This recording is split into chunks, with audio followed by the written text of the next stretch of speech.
বছর জুড়েই আলোচনায় থাকেন ওপার বাংলার অভিনেত্রী শ্রাবন্তী চ্যাটার্জি। কাজের চেয়ে ব্যক্তিগত কারণেই বেশি খবরের শিরোনাম হন এই অভিনেত্রী।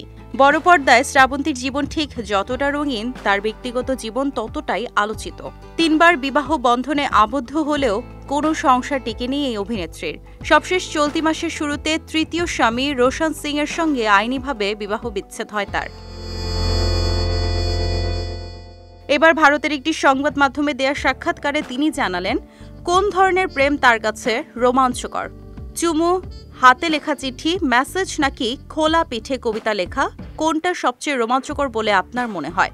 উত্তরে এই অভিনেত্রী বলেন, চুমু, চিঠি অনেক হয়ে গেছে, এখন তো এই খোলা পিঠে কবিতা লেখাটাই বেশি রোমাঞ্চকর লাগছে আমার। এমন প্রেমে নতুনত্ব আছে।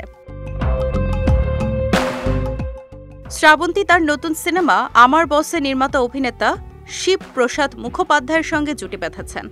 সিনেমার একটি দৃশ্যে শ্রাবন্তীর খোলা পিঠে কবিতা লিখতে দেখা যায় শিবপ্রসাদকে, যা নিয়ে বেশ আলোচনা হয়েছে। এর আগে সোহম, জিৎ, দেবের সঙ্গে জুটি বেঁধে হিট সিনেমা উপহার দিয়েছেন শ্রাবন্তী। এবার শিবপ্রসাদ।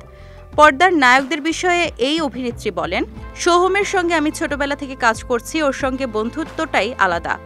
আবার দেব হ্যান্ডসাম, গুড লুকিং সুপারস্টার। আর জিদ্দা যে আমার নায়ক হবে সেটা তো কখনোই ভাবতেই পারিনি। স্কুল থেকে তার সিনেমা দেখতে গিয়েছি, তার পরের বছরই জিৎ আমার নায়ক। সবটাই স্বপ্নের মতো। তবে শিবুদাকে নায়ক হিসেবে পাওয়াটাও আমার স্বপ্ন ছিল। আশা করছি এই নতুন জুটিকেও দর্শক সমান ভালোবাসা দেবে।